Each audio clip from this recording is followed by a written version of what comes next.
Vote ప్రజాస్వామ్యంలో ఒక ముఖ్యమైన భాగమై ఉందని చెప్పాలి. ఎందుకనంటే ఓటర్ వేసే ఓటుతోనే వీళ్ళు కార్పొరేటర్లు కానీ, ఎమ్మెల్యేలు కానీ, ఎంపీలు కానీ అవుతున్నారు. తర్వాత వారి అధికార పార్టీ వాళ్ళు ఇచ్చే సీట్లు తీసుకొని వాళ్ళ మంత్రులుగా కూడా వ్యవహరిస్తూ వీరు ప్రజలకు సేవ చేయవలసిన వీరు ఈరోజు ప్రజలకు సేవ చేస్తున్నారా?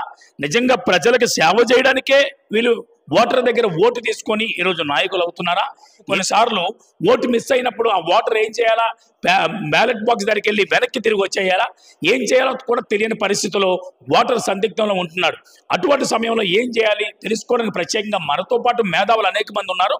వారితో మాట్లాడే ప్రయత్నం చేద్దాం. సార్ చెప్పండి, ఓటర్ వేసే ఓటు కొన్నిసార్లు మిస్యూజ్ అవుతుంది. ఆ మిస్యూజ్ అయ్యే ఓటుని ఓటర్ ఎలా వేసుకోవాలో కూడా తెలియక నిరాశగా వెనక్కి వచ్చేస్తున్నాడు. అటువంటి సందర్భంలో ఓటర్ ఏం చేయాలి? అంటే పోలింగ్ బూత్లో ప్రతి రాజకీయ పార్టీకి ఒక ఏజెంట్ ఉంటాడు. అతను ఆ పోలింగ్ బూత్లో ఓటు వేసేటప్పుడు గమనిస్తుంటారు. ఎవరైనా ఒకరి ఓటు ఇంకొకరు వేయటానికి వస్తే అక్కడ ఏజెంట్ స్పష్టంగా అబ్జెక్షన్ తెలియజేసి ఓటు వేయకుండా ఆపాల్సిన అవసరం ఉంది. అది కూడా జరగకుండా ఓటింగ్ జరిగితే వాస్తవ ఓటర్ వచ్చిన తర్వాత ఛాలెంజ్ ఓటు అని చెప్పని మరొక ఓటు ఉంటుంది. ఆ ఛాలెంజ్ ఓటు వేయటానికి అక్కడున్న ఎలక్షన్ ఆఫీసర్ పర్మిషన్ తీసుకొని ఆ ఛాలెంజ్ ఓటు వేయాలి. అది తర్వాత ఎన్నికలు పూర్తయిన తర్వాత అప్పుడున్న పరిస్థితిని బట్టి గమనించి నిర్ణయం తీసుకోవడం జరుగుతుంది. ఈరోజు ఓటరు తన ఓటు ఉందో లేదో స్పష్టంగా చూసుకోవాలి. లేకపోతే ఇప్పటికీ అవకాశం ఉంది. రేపు ఎన్నికల నోటిఫికేషన్ వచ్చిన తర్వాత కూడా అవకాశం ఉంది. నామినేషన్ ప్రక్రియ ప్రారంభమయ్యే రోజు వరకు కూడా కొత్త ఓటరు చేరవచ్చు. అలా చేరిన వారందరితో అనుబంధ ఓటర్ల జాబితా సిద్ధమవుతుంది. తద్వారా ప్రతి పౌరుడు ఓటు హక్కు ఉన్న ప్రతి వ్యక్తి ఓటు పొందడానికి, ఓటు వేయడానికి అవకాశం ఉంది. రైట్ అండి. సార్ ఒక మాట చెప్పండి, అసలు ఓటర్ అనేవాడు ఓటు ఎందుకు వేయాలి? ఓటు వేయవలసిన అవసరం ఓటర్కి ఏంటి అసలు? ప్రజాస్వామ్యంలో ఓటు అనేది చాలా ప్రాధాన్యత కలిగిన అంశం. ఓటు వేయటం ద్వారానే పాలకుల్ని ఎన్నిక చేసుకోవడం జరుగుతుంది. మంచి పాలకుల్ని ఎన్నిక చేసుకుంటే పరిపాలన మంచిగా ఉంటుంది, సమాజం మంచిగా ఉంటుంది, సమాజ అవసరాలు తీరుతాయి, పౌరుల అవసరాలు తీరుతాయి, సమాజం అభివృద్ధి చెందిన సమాజంగా మారడానికి ఇది ఒక ఆయుధంగా ఉపయోగపడుతుంది. Right sir. అంటే సుమారు ఆంధ్రప్రదేశ్లో 4 కోట్ల పైభాగంలో ఓటర్స్ ఉన్నారు. అసలు సుమారు ఓటింగ్ అయ్యేటప్పుడు ఎంతమంది ఓటర్లు వేస్తున్నారు? ఎంతమంది తిరిగి ఓటును వినియోగించుకోలేకపోతారు? కారణాలు ఏంటి? మనకు స్వాతంత్రం వచ్చిన రోజుల్లో 1952లో మన రాజ్యాంగం ఇచ్చిన ఒక గొప్ప వరం ఏంటంటే కులము, వర్గము, మతము, భాష, విద్య, లింగ వివక్షత వీటికి సంబంధం లేకుండా 21 సంవత్సరాలు నిండిన ప్రతి ఒక్కడు ఓటర్గా నమోదు కావడానికి అవకాశం ఉంది. అలా భారతదేశంలో గొప్ప ప్రజాస్వామ్య దేశంగా కొనసాగుతూ ఉంది. కానీ ఈరోజు 1952 ఎన్నికల్లో 47% మాత్రమే ఓటింగ్ జరిగితే ఈరోజు దేశవ్యాప్తంగా 67% జరిగింది. ఆంధ్రప్రదేశ్లో 80% జరిగింది. ఇది మంచి పరిణామంగా భావిస్తున్నాను. రైట్ అండి. అంటే ఇప్పుడు కళాజాత మరి ప్రారంభిస్తున్నారు. ఈ కళాజాతను బట్టి మరి సుమారు మనకున్న ఆంధ్రప్రదేశ్లో ఉన్న 26 జిల్లాలకి రేపు మీరు ప్రయాణం సాగించబోతున్నారో దానికి విశాఖపట్నం పునాదులుగా వేశారు. అసలు మీ ఆలోచన విధానం ఏమై ఉంది? ప్రజాస్వామ్యంలో ఇప్పుడున్న పరిస్థితుల్లో ఓటు వేయవలసిన ఆవశ్యకత ఎంతైనా ఉందంటున్నారు కదా, ఏంటి కారణాలు ఏంటి? ఓటర్ కంపల్సరీ ఓటు వేయాలా? వేయడం వల్ల ఓటర్కు ఉన్న ప్రయోజనాలు ఏంటి? ఓటర్కు ఉన్న ప్రయోజనాలు అంటే అన్ని కూడా ఒక ప్రభుత్వాన్ని ఎన్నుకుంటారు. ప్రభుత్వాన్ని ఎన్నుకోవడానికి ఓటింగ్ అవసరం ఉంది. ఒక ప్రభుత్వం వచ్చిన తర్వాత ఆ ప్రభుత్వం ప్రజలకు కావాల్సిన విద్య, వైద్య ఈ అన్ని సౌకర్యాలన్నీ కల్పించి ఆ రాష్ట్రాన్ని ముందుకు తీసుకువెళ్ళాలంటే మంచి ప్రభుత్వం రావాలి. నేను ఏమనుకోకపోతే ఇది అధర్మం కాకపోతే ఒక మాట చెప్తాను. తెలంగాణలో ఇవాడు రేవంత్ రెడ్డి లాంటి వాడు చీఫ్ మినిస్టర్ అయినాడు. 2 నెలల్లోనే అసలు ఆ రాష్ట్రాన్ని ఎంత ఇదిగా మార్చాడు, ఎన్ని ధర్మాలు పాటించాడు, తనకు సీనియర్ కొలీగ్స్కి ఎంత గౌరవం ఇస్తున్నాడు, అపోజిషన్ వాళ్ళకి ఎంత అవకాశం ఇచ్చి ఆదరిస్తున్నాడు. వాడు బూతులు మాట్లాడతాడు. వాడు మాట్లాడతానంటే నేను కూర్చుంటాను, మాట్లాడాలని విమర్శించాడు అంటున్నాడు. 2 నెలల్లో అసలు మొత్తం ఎకానమీ మీద, పాలిటిక్స్ మీద, ప్రాజెక్ట్స్ మీద, అన్నిటి మీద వైట్ పేపర్స్ ప్రజెంట్ చేశాడు. పేదవాళ్ళని ఇదివరకు ఉద్యమాల్లో పార్టిసిపేట్ చేసిన దేశ భక్తుల్ని అందరినీ గౌరవిస్తున్నాడు. కొన్ని విలువలను అతను అప్పుడే ప్రతిపాదించాడు 2 నెలలు కాకుండానే. అటువంటి నాయకులు కావాలి ఎక్కడైనా సరే. ఆయన ఎవరు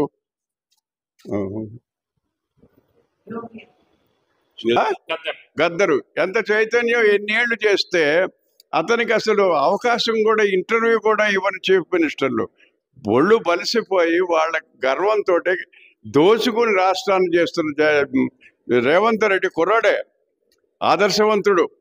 నేను చీఫ్ మినిస్టర్లో నేను పొగరపోవడంలా దారిని పోతుంటే ఎవరైనా ముసలమ్మ అన్న అంటే ఆగి ఆ కాగితం తీసుకొని దాన్ని పరిశీలిస్తున్నాడు. అది అటువంటి నాయకులు మనకు కావాలి. అటువంటి నాయకుల్ని మనం ఎన్నుకోవాలి. నేను అనుకోవడం కొద్ది రోజుల్లో ఆయన సాగనిస్తే మాత్రం ఆ తెలంగాణ స్టేట్లో ఆర్థిక అభివృద్ధి కాకుండా అది ధర్మబద్ధంగా న్యాయబద్ధంగా పేదవాళ్ళందరికీ అందేటట్టుగా ఒక విలువలతో కూడిన అభివృద్ధి జరుగుతుందని నేను ఆశిస్తున్నాను. మీ పేరు సార్? నా పేరు Prasadarao, Bodepudi Prasadarao, retired professor, Andhra university. Prasadarao గారు, అంటే ఓటు వేసే సమయంలో ఓటరు కొన్ని సందర్భాల్లో, అంటే చాలా సందర్భాల్లో మద్యానికి అమ్ముడుపోతున్నాడు, కొన్నిసార్లు ఫైనాన్స్ అంటే మద్యానికి మందుకు అమ్ముడుపోతున్నాడు, కొన్నిసార్లు ఫైనాన్షియల్ కూడా అమ్ముడుపోతున్నాడు. అసలు ఓటర్ అలాగే అమ్ముడుపోవడానికి కారణాలు ఏంటి? దానికి సమాజంలో పడిపోయిన విలువలండి. డబ్బు ఒక్కటే ప్రధానం అయిపోయింది. దానికి ఏం చెప్తాం? స్వార్థం. అసలు సమాజం అంతా అలాగే జరిగిపోయి ఇదివరకున్న విలువలు మేము ప్రీ ఇండిపెండెన్స్ వాళ్ళం, అప్పుడున్న విలువలు వేరు, ఇవాళ ఉన్న విలువలు వేరు. ఓటర్కి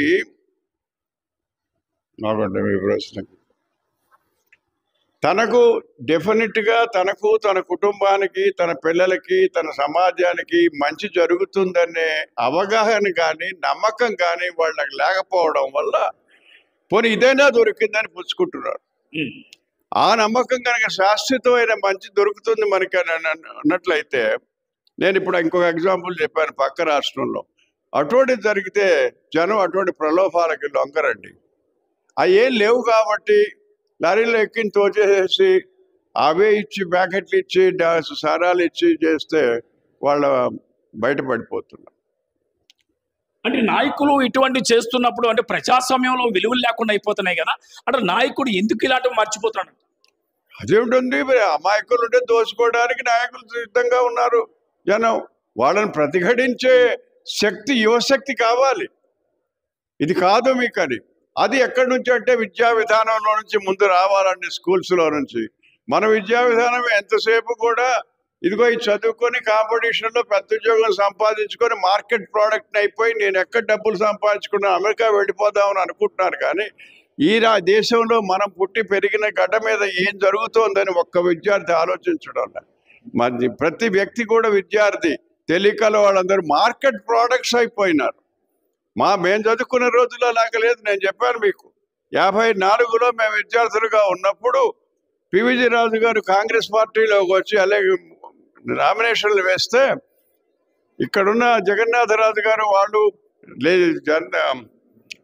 పార్టీ ఓల్డ్ కాంగ్రెస్ వాళ్ళని వేసేస్తే మేము ప్రతిఘటించి బొగ్గుల దిబ్బ మీద మేము క్యాంపు పెట్టి ఆయన రప్పించేసి బొత్స ఆదినారాయణ అని ఒక హోమియో డాక్టర్కి నేను సీట్ ఇప్పించాం. మేము బాటం శ్రీరామూర్తికి సీట్ ఇప్పించాం. అలాంటి పెత్తనాలు సాగనివ్వకుండా విద్యార్థులం మేము ఆంధ్ర యూనివర్సిటీ నుంచి చెప్పాను కదా, పొరపాటే జరిగింది. విశ్వనాథం గారు లాంటి వాడిని సోషలిస్ట్ పార్టీ తరఫున క్యాండిడేట్ పెట్టి శ్రీరామూర్తి అని ఆయన బాటం శ్రీరామూర్తి మా తెలియకలవాడు. అది మాడుగుల కాన్స్టిట్యున్సీ నుంచి ఆయన థర్డ్ ఫారం చదువుకున్నాడు. ఆయన నిలబెట్టి విశ్వనాథం గారిని ఓడించాం మేము, అంటే సోషలిస్ట్ పార్టీ తరఫున. విద్యార్థులు అంతటి ప్రభావం చూపించేవాళ్ళు ఆ రోజుల్లో, అంత చైతన్యవంతంగా ఉండేవాళ్ళు, సమాజాన్ని ప్రభావితం చేసేవాళ్ళు, చెప్పేవాళ్ళు. ఇవాళ అది పోయి విద్యార్థులు కూడా మార్కెట్ ప్రోడక్ట్స్ అయిపోయినారు. ఎంత డబ్బు సంపాదిద్దాం, ఏ ఉద్యోగం సంపాదిద్దాం, ఇంతే తప్ప సమాజం ఏంటి, నా బ్రతుకు ఏమిటి, లివింగ్ స్కిల్స్ ఎట్లా బ్రతకాలి ఏవి చెప్పడం లేదు మన విద్యా విధానంలో. ఎంత లాంగ్ స్టోరీ ఇది. మరి సతీష్ అంటే మరి ప్రసాద్ రావు గారు అన్నట్లే ఏదైతే రేవంత్ రెడ్డి గారు లాంటి నాయకులు మనకు ఉండాలి, అటువంటి నాయకులు అవసరం. 2 నెలల్లోనే మరి చరిత్ర సృష్టించారని చెప్పి మరి మాట్లాడుతున్న తరుణంలోనే మరి చిన్నేశ్వరి గారు ప్రొఫెసర్ మరి ఆయన కూడా మనతో పాటు ఉన్నారు. ఆయనతో మాట్లాడే ప్రయత్నం చేద్దాం. సార్ చెప్పండి, అంటే ఇప్పుడున్న పరిస్థితుల్లో ఓటర్ కూడా సందిగ్ధంలో పడిపోతున్నారు సార్. ఎందుకనంటే ఒకప్పుడున్న సిస్టమ్ ఇప్పుడు కనబడట్లేదు. సుమారు 4 కోట్ల మంది ఉన్న ఓటర్లో నుంచి ఎంతమంది ఓటింగ్ వేస్తున్నారు, ఓ పోలింగ్ బూత్లోకి వెళ్ళి ఎంత ఓటింగ్ శాతం వస్తుంది, అందులో ఓటింగ్ శాతం వేస్తున్నా సరే చాలా మంది ఇళ్ళ దగ్గర పరిమితం అయిపోయి ఉండిపోతున్నారు.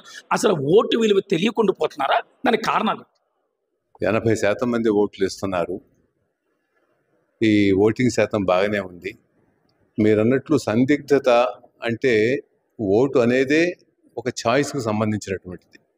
ఒక రెండు ప్రత్యామ్నాయాల మధ్య ఒక ప్రత్యామ్నాయాన్ని రెండు లేదా అంతకు మించినటువంటి ప్రత్యామ్నాయాల మధ్య ఒక ప్రత్యామ్నాయం ఎంచుకోవటం అనేదే ఓటు. అందువల్ల సందిగ్ధతని కాకుండా ప్రత్యామ్నాయాల మధ్య ఎంపికకు సంబంధించినటువంటిది ఓటు అన్నటువంటి దృష్టి కనుక ఉంటే ఎక్కువ మంది ఓటుకు వెళ్తారు. రెండవది ఏంటంటే మన రాష్ట్రం లాంటి రాష్ట్రంలో 100, 500, 1000 ఓట్లతో గెలిచే ఎమ్మెల్యేలు చాలామంది ఉంటారు. అంటే ప్రతి ఓటు ఇంపార్టెంటే. ఒక్క ఓటు కూడా ఒక్కోసారి ఎటు మొగ్గు ఉండాలన్న దాన్ని నిర్ణయిస్తుంది. అందువల్ల మనకి ఓటు ప్రక్రియ ఏమిటి? 51 ఓట్లు, 100కి 51 ఓట్లు ఎవరు వస్తే వాళ్ళు గెలుస్తారు కదా, ఇద్దరు ఉన్నప్పుడు. అందువల్ల ప్రతి ఓటుకి విలువ ఉంటుంది. 100, 200 ఓట్ల తేడాతో గనక ఒక వైపు నుంచి ఇంకో వైపు కనుక వస్తే గెలిచిన క్యాండిడేట్ ఓడిపోయిన క్యాండిడేట్ గెలిచి ఉండే పరిస్థితి వస్తుంది.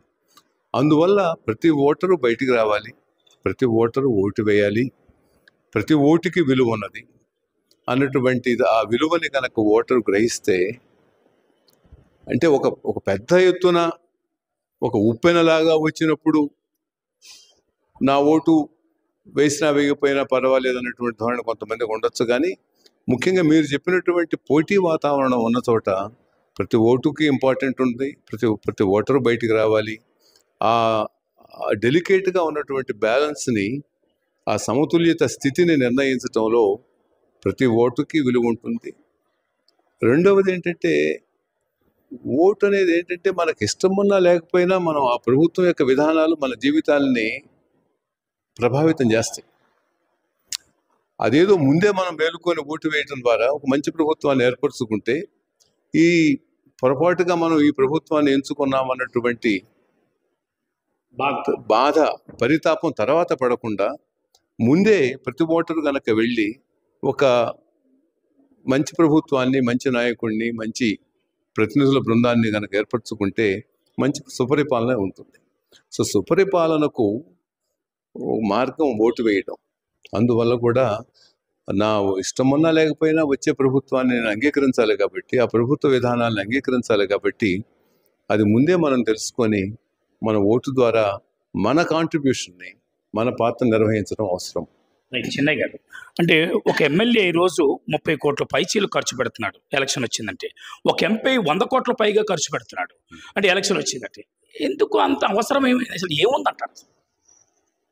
అంటే ఒకటి, మన దేశంలో ఓటర్ల సంఖ్య చాలా చాలా పెద్ద ఎత్తున ఉంటుంది. ఉదాహరణకు మన దేశంలో ఒక పార్లమెంటరీ నియోజకవర్గంలో సుమారు యావరేజ్న 15 లక్షల మంది ఉన్నారు ఓటర్లు.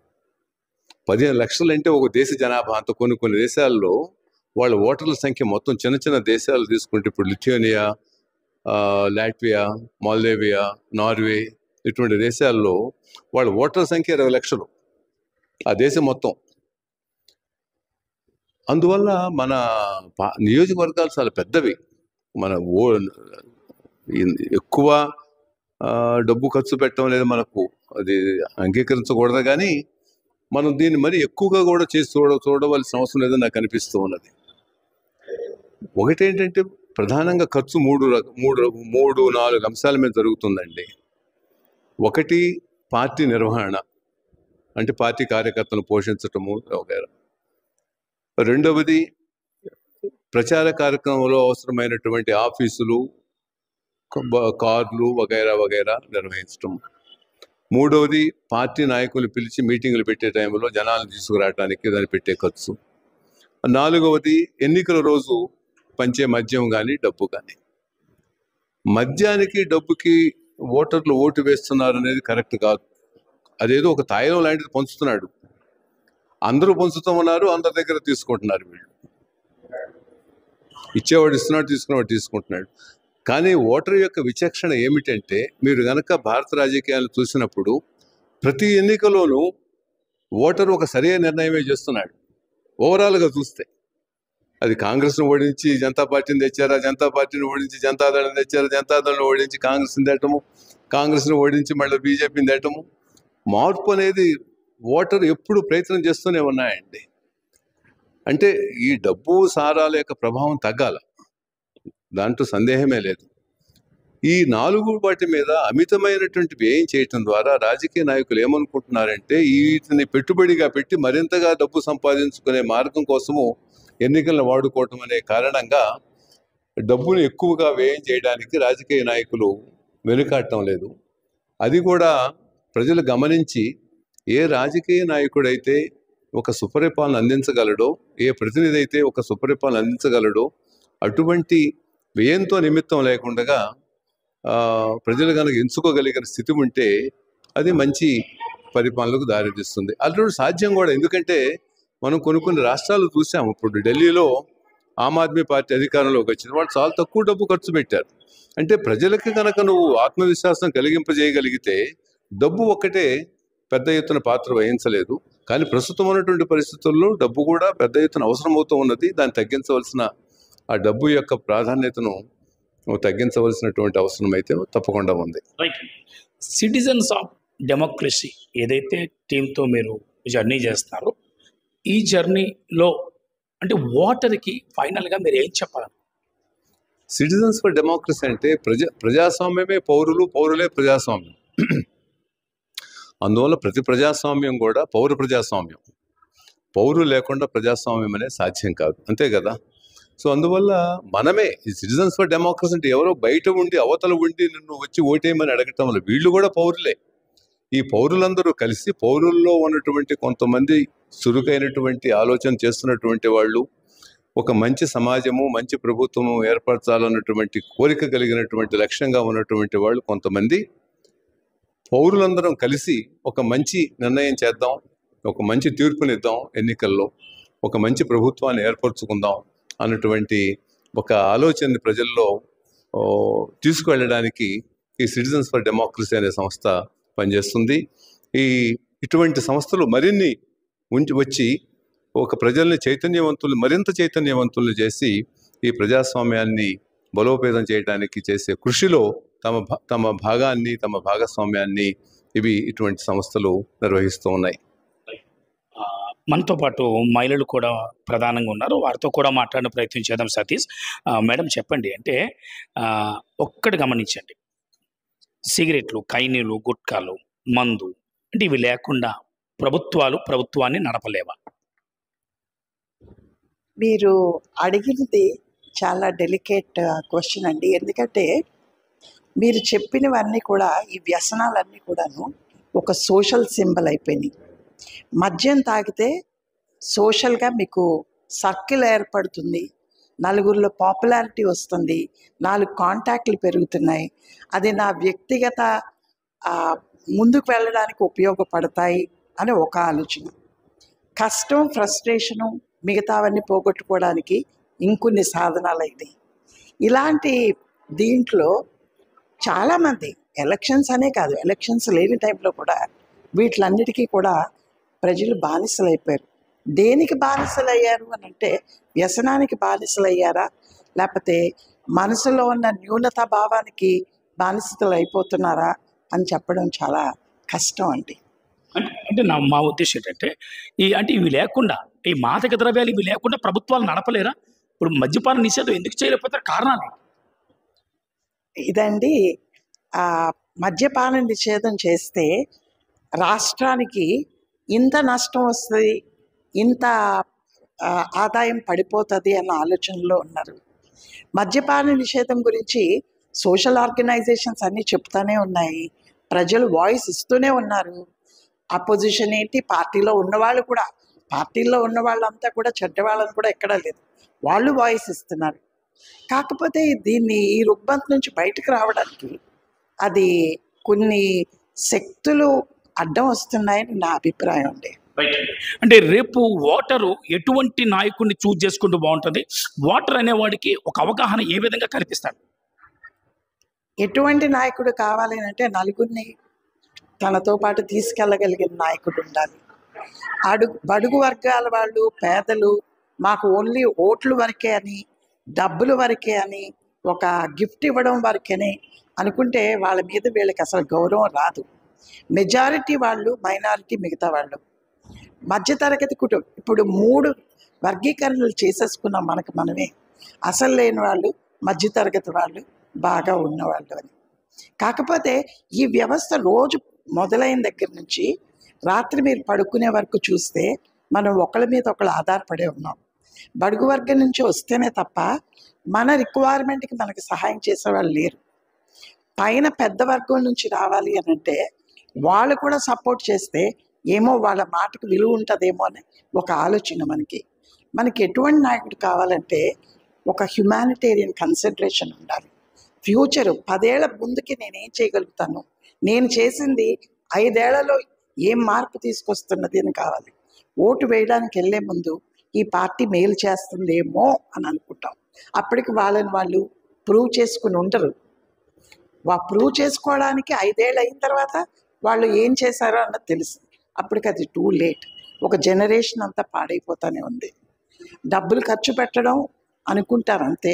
ఎలక్షన్ అంటే అప్పులు ఇచ్చేవాళ్ళు బతుకుతుంటారు, అప్పులు తీసుకునే వాళ్ళు ఎక్కువయ్యారు. ఎంతవరకు పేదవాళ్ళకి వెళ్తున్నది అని చూస్తే, నేను ఈ మధ్య కొందరితో మాట్లాడాను. పెద్ద వర్గాలకు చెందిన వాళ్ళు కాదు, మన రైతు బజార్ల నుంచి, ఆటో స్టాండ్లో ఉన్న వాళ్ళకి నుంచి, హాస్పిటల్స్లో క్లాస్ 4 ఎంప్లాయీస్ దగ్గర నుంచి కొన్ని మాటలు మనకి నచ్చవు. ఎవరిస్తే వాళ్ళ దగ్గర పుచ్చుకుంటామమ్మా అంటారు. పుచ్చుకుంటామంటే నాకు అందులో కూడా తప్పులేదు అనిపించింది. ఫ్రీగా వచ్చి నీకు డబ్బులు ఇస్తామనంటే బూత్లోకి వెళ్ళాక ఇష్టోత్సరాలకు ఓటు వేస్తామని. కాకపోతే మనిషిలో ఒక నిజాయితీ ఉంటుంది. మాట ఇచ్చేసనే వెనక్కి వెళ్ళలేని అని ఓటేసే వాళ్ళు కూడా ఉన్నారు. అది ప్రపంచంలో ఉన్న ప్రతి మనిషికి ఒక కోరిక ఉంటుంది. నేను సుఖశాంతులతో ఉండాలి, నాకు ఒక విజిబిలిటీ ఉండాలి, నేను ఒక ఇది చేసుకోవాలన్నది ఉంటుంది. కాకపోతే అది జరగడం లేదన్నది మనం అందరూ ఆక్రోశిస్తున్న విధానం. రైట్. మరి సతీష్, ఎవరైతే మరి సిటిజన్స్ ఆఫ్ డెమోక్రసీ టీం ఎవరైతే ఉన్నారో వారు విశాఖపట్నం నుంచి కర్నూలు వరకు ఈ కళాజాతను ప్రారంభించారు. ఈ కళాజాత ప్రారంభించి మరి ప్రజలని, అంటే ఓటర్ని ప్రభావితం చేయడం వీరికి ముఖ్య ఉద్దేశంగా పెట్టుకొని ముందుకు సాగుతున్నారు. అయితే ఈ కోణంలో ఓటేసిన ఓటరు ఎవరిని చూస్ చేసుకోవాలి, ఎటువంటి నాయకుని సెలెక్ట్ చేసుకోవాలంటే హ్యుమానిటీని ఎవరైతే మరి పట్టుకొని ముందుకు సాగుతారో అటువంటి నాయకుని చూస్ చేసుకోవాలని, అలాగే ఓటర్ ఎప్పుడైనా ఓటేసినప్పుడు ఓటు పోతే ఏం చేయాలని ప్రత్యేకంగా దాని విషయంలో మరి చాలా క్లారిటీ ఇవ్వడం జరిగింది. ఏమైనప్పటికీ కూడా ఓటరు ప్రభావితం కావాలని వారు కోరుతున్నారు. వీడియో జర్నలిస్ట్ సతీష్తో సిటీవీ న్యూస్, వైజాగ్, వేణుగోపాల్.